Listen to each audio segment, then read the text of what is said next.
राधे राधे मित्रों। तो आज हम लोग बात करेंगे कि भगवान पाने के लिए जो सहज उपाय है।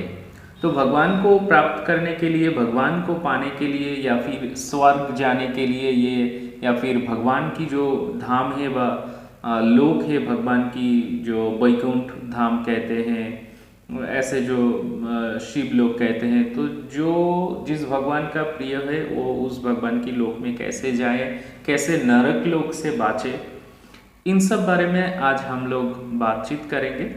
तो देखिए, ये जो हम लोगों का जो प्रश्न है कि भगवान पाने के लिए सहज उपाय क्या है। तो ये भगवान पाने के लिए जो सहज उपाय है इसे हम लोग दो पॉइंट में भाग करेंगे। तो पहला पॉइंट का भी कुछ एक दो तीन चार करके बताएंगे और दूसरा पॉइंट को भी थोड़ा जानने की कोशिश करेंगे। तो ये जो पहला पॉइंट है वो है कि हम लोग जो ये जो मांस मछली ये सब जो खाते हैं, दूसरे जीवों को, दूसरे प्राणियों को मार के उसका प्राण निकाल के सिर्फ स्वाद के लिए ये जो मछली मांस ये सब जो खाते हैं, ये गीता और भगवत में कहते हैं कि ये अन्याय है। जिस अन्याय आपको नरक ले जा सकते हैं। तो अगर स्वर्ग में जाना है या फिर भगवान को प्राप्ति करना है तो नरक से बचना है। तो नरक से आप कैसे बचोगी? ये काम बिल्कुल भी नहीं करना चाहिए कि दूसरे जीवों को मार के उसका प्राण को निकाल के वो सिर्फ स्वाद के लिए हम लोग जो मछली खाते हैं, मांस खाते हैं, ये बिल्कुल भी नहीं करना चाहिए। दूसरा पॉइंट, शराब पीना। पंचों महापापों में ये शराब पीना एक पॉइंट है जो आपको निश्चित नरक में ले जाएगा। अगर आप एक भगवान का भक्त है तो आपको कोई भी नशा नहीं करना चाहिए सिवाय भगवान की। आप भगवान की नशा कर सकते हैं कि हर वक्त भगवान की नाम जप करे, नाम संकीर्तन करे, लेकिन आदर्श कोई भी नशा नहीं करना चाहिए। और शराब को तो पंचों महापापों में से एक बताया गया है जो खाने से इंसान निश्चित नरक में जाता है। परवर्ती पॉइंट, जुआ नहीं खेलना है। जो जुआ सट्टा खेलते हैं ना, आज लोग बहुत लॉटरी करते हैं, जुआ खेलते हैं। तो देखिए, ये जो पैसा है, धन दौलत जो कुछ भी है, ये सब हम लोग क्या कहते हैं कि ये लक्ष्मी जी का है। तो लक्ष्मी जी को हम लोग तो माता मानते हैं कि हर धन में, धन का देवी लक्ष्मी जी है, तो लक्ष्मी माता ने ही सब कुछ देता है। तो अगर धन लक्ष्मी है तो इसी लक्ष्मी को, इसी माता को अगर हम लोग जाके जुआ पे लगा देते हैं तो क्या ये सही है? आप सोच के देखिए। तो इसीलिए जब हम लोग ये पैसा, धन दौलत को जुआ में लगाते हैं तब इस धन दौलत का जो देवी है वो नाराज हो जाते हैं, और इसी नाराजी की वजह से हम लोगों का पाप होता है, और इसी पाप नरक लोक में ले जाते हैं हम लोगों को। तो स्वर्ग से, भगवान की धाम से हम लोग बहुत दूर चले जाते हैं, नरक यंत्रणा भोगना पड़ता है। इसीलिए जुआ खेलना एकदम बिल्कुल भी नहीं चाहिए। अगला पॉइंट है चोरी। चोरी बिल्कुल भी नहीं करना चाहिए, क्योंकि देखिए, 1 रुपया भी चोरी नहीं करना चाहिए। जितना भी खराब परिस्थिति क्यों ना हो, आपको खाना एक दिन ना भी मिले तो भी ठीक है, लेकिन 1 भी रुपया किसी से ना तो चोरी करना है, ना तो कोई कुछ भी चीज़ चोरी नहीं करना है। क्योंकि ये जो चोरी, हिंसा, ये सब भी महापापों में से एक है जो आपको निश्चित नरक ले जाएगा और भगवान की धाम से, स्वर्ग राज्यों से आपको दूर भेज देगा। तो भगवान प्राप्ति, भगवान पाना नहीं होगा। तो चोरी से बच के रहना, कुछ भी नहीं चोरी करना है, एकदम पूरा पवित्र रहना है, सही रहना है।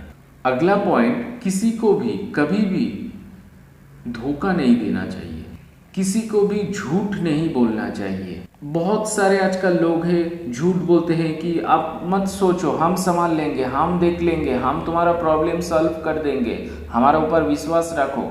ये जो बहुत बोलते हैं ना, तो काम पे कुछ नहीं करता है। तो ऐसा झूठ बिल्कुल भी नहीं बोलना चाहिए, किसी को ऐसा विश्वास नहीं दिलाना चाहिए जो आप कर नहीं सकते हो। तो इन सब चीज़ों से महापाप होता है जो निश्चित नरक में ले जाता है। तो अपना सोच एकदम बिल्कुल भी पवित्र और शुद्ध रखने की कोशिश करो। अपना जो चिंता है वो एकदम बिल्कुल पवित्र रखो, सही रखो। और बात भी जो बोलते हैं हम लोग एकदम पूरा ठीक रखना चाहिए। कभी भी झूठ नहीं बोलना चाहिए, झूठा प्रतिश्रुति भी नहीं देना चाहिए। एकदम बिल्कुल खुद को एकदम मतलब सच्चा रखना है। अगला पॉइंट, परा स्त्री गमन या परा पुरुष गमन। तो किसी को भी परा स्त्री या परा पुरुष गमन नहीं करना चाहिए। अगर आप एक लड़का है तो आपका शादी हुआ है या नहीं हुआ है, अगर आपका शादी हो गया है तो आपको आपका जो बीवी है उससे ही प्यार करना है। दूसरा किसी की कोई भी माता बहन के ऊपर कुदृष्टि नहीं डालना है। कोई रिलेशन करना तो बहुत दूर की बात है, क्योंकि देखिए जब कोई माता बहना दूसरे पुरुष के तरफ आकर्षित होता है, बुरे संबंध बना लेता है, बुरे काम करता है, तो इन सब चीज़ों से महापाप बनता है। सेम टू सेम अगर एक नारी कोई पुरुष के तरफ ऐसे करता है तो उसका पाप होता है। अगर कोई पुरुष कोई नारी की तरफ ऐसा करता है तो उसको भी महापाप होता है, जो पाप निश्चित नरक ले जाता है। तो इन सब पापों से बच के रहना है। और आजकल तो बिना शादीशुदा बहुत सारे भाई बहनों, बहुत सारे ऐसे हैं जो एक दूसरे के प्रति बहुत ज़्यादा आकर्षित हो जाता है। एक के प्रति हो प्यार जग सकता है, ये हम अगर मान भी लेते हैं, तो आजकल ये नहीं होता। एक लड़का बहुत सारे लड़की का ऊपर आकर्षित होता है, एक लड़की बहुत सारा लड़का के ऊपर आकर्षित होता है। ये बिल्कुल भी ठीक नहीं है। एकदम खुद को शुद्ध रखो, एकदम पवित्र रखो, एकदम अपने आप को मतलब अच्छा रखो कि अपने आप को ये अनुभूति हो सके कि मैं एक सच्चा इंसान हूँ, मैं एक सच्चा लड़का हूँ या फिर मैं एक सच्चा लड़की हूँ। ये घमंड बनाओ कि मैं किसी के ऊपर ऐसा दृष्टि नहीं डालता हूँ, कोई भी बुरा काम नहीं करता हूँ। खुद को बनाओ। अगला पॉइंट है सही ढंग से पैसा कमाना। आप नौकरी भी करते हो या फिर कोई बिजनेस भी करते हो, कुछ भी करते हो, तो सही उपाय से करना है। कोई भी चीटिंग करके, कोई भी झूठ बोल के बहुत सारे बिजनेस करते हैं लोग। जब कस्टमर आता है तब बोलते हैं नहीं, ये मान लिया कि आपने 10 रुपया में खरीदा, 15 रुपया में आप बेच रहे हो, तो आप बोल रहे हो नहीं 15 रुपये का ही खरीदा, बिल्कुल भी लाभ नहीं है, आप पहचान वाले हैं, दे रहा हूँ, सेल नहीं है, इसलिए बहुत सारे झूठ बोलते हैं आजकल लोग। तो ये झूठ बिल्कुल नहीं बोलना चाहिए। आप एकदम सच कह दीजिए, हाँ बात तो सही है, आपका बिजली का बिल है, एसी चल रहा है, पंखा चल रहा है, लाइट जल रहा है, कुछ भी हो, दुकान का क्रिया